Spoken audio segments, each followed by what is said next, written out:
Hari ke-9. Hai teman-teman, Kayla ingin mengajak kita melanjutkan petualangan dalam kerajaan Allah. Segera kita bertemu dengan sepasang kakak beradik. Simak baik-baik kisah realnya. Shalom anak-anak, senang sekali kita bisa bertemu kembali dalam renungan harian. Hari ini akan diberi judul Kain dan Habel. Tapi mari kita berdoa terlebih dahulu. Bapa kami di dalam sorga, kami berterima kasih hari ini kami diberikan kesempatan untuk kembali ada bersama-sama merenungkan kebenaran firman Tuhan dengan judul Kain dan Habel.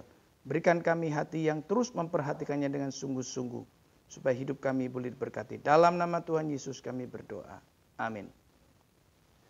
Anak-anak sekalian, ketika Adam dan Hawa jatuh dalam dosa, maka mulai hari itu juga dosa berkuasa di atas dunia dan berkuasa di dalam setiap pribadi manusia.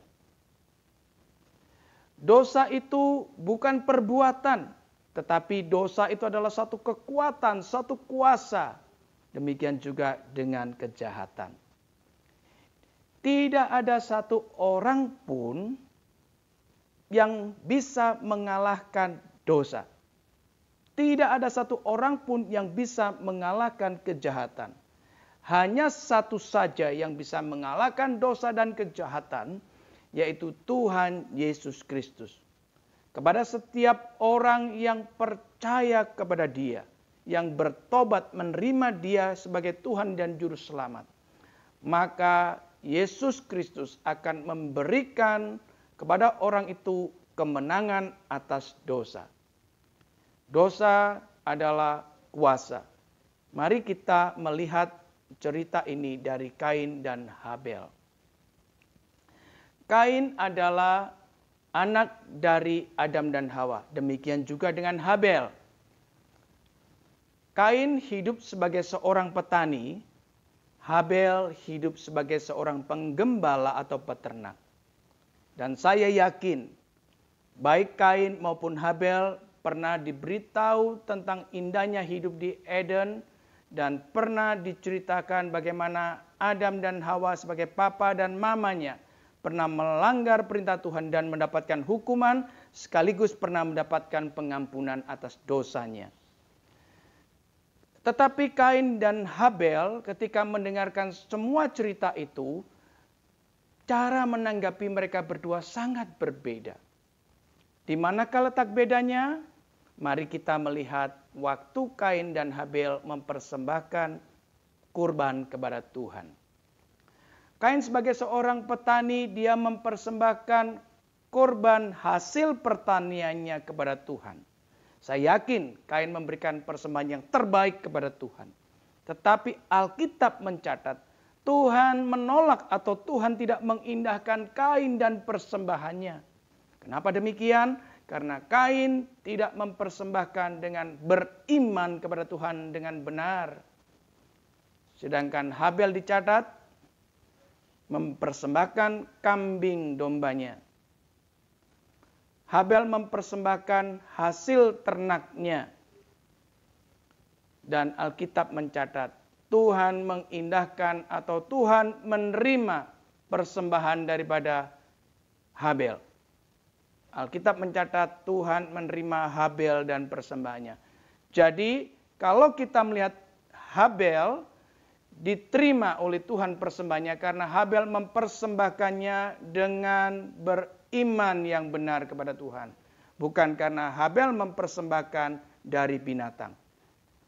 Nah, waktu Kain melihat persembahan Habel diterima, Kain menjadi iri hati.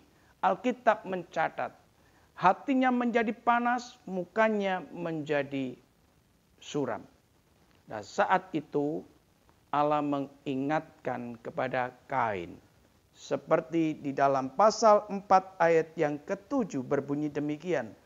Apakah mukamu tidak akan berseri jika engkau berbuat baik?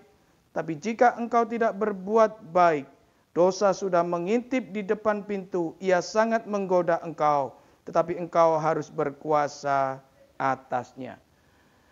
Sebenarnya Kain diberikan satu kesempatan oleh Tuhan untuk bertobat. Tetapi Kain tidak memilih untuk bertobat. Kain lebih memilih mementingkan dirinya. Alkitab mencatat ketika orang mulai iri hati dan mementingkan dirinya, di situ pasti terjadi kekacauan dan terjadi kejahatan. Maka karena Kain lebih mementingkan dirinya dan ada iri hati, diingatkan Tuhan tidak bertobat, maka Kain melakukan kejahatan, yaitu membunuh Habel. Di manakah dia membunuh Habel? Dia membunuh Habel di padang. Nah, waktu Kain membunuh Habel, banyak orang yang tidak tahu, yaitu Adam dan Hawa tidak tahu, tetapi mata Tuhan tahu. Itu sebabnya ketika Kain selesai membunuh Habel, Tuhan menanyakan seperti ditulis di dalam ayat yang ke-9. Firman Tuhan kepada Kain, "Di manakah Habel adikmu itu?" Jawabnya, "Aku tidak tahu, apakah aku penjaga adikku?" Wah, waktu Tuhan bertanya ini bukan Tuhan tidak tahu kalau Kain telah membunuh Habel. Tuhan tahu. Tapi sebenarnya Tuhan ingin ada dari mulut Kain pengakuan bahwa dia telah melakukan pembunuhan dan telah berbuat kejahatan. Tapi Kain tidak mengakuinya. Dan Tuhan beritahu bahwa darah adiknya telah berteriak kepada Tuhan. Apakah Kain bertobat? Tidak juga. Untuk tahu hal ini, apa yang akan dialami oleh Kain?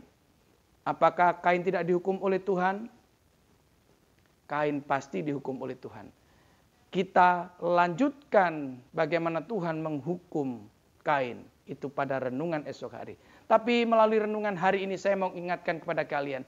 Jikalau Tuhan tidak langsung berbicara denganmu secara bersuara, tapi Tuhan telah memberikan hati nurani dalam dirimu. Jikalau engkau berbuat salah, Tuhan ingatkan, cepat bertobat. Ikuti suara Tuhan, supaya engkau tidak menerima hukuman. Puji Tuhan, mari kita berdoa. Bapa dalam sorga, kami berterima kasih untuk hari ini. Kami diingatkan bahwa kejahatan itu sungguh-sungguh ada dan sangat berkuasa. Tolong kami Tuhan untuk tidak menuruti kuasa kejahatan itu, tapi kami menuruti akan kuasa Tuhan yang mampu menyelamatkan kami. Terima kasih, dalam nama Tuhan Yesus kami berdoa. Amin. Kembali firman Tuhan mengingatkan kita betapa mengerikannya dosa. Sebenarnya manusia tidak mempunyai pengharapan tanpa inisiatif dari Allah. Teman-teman, mesti lanjutkan besok dengan kisah yang lebih seru.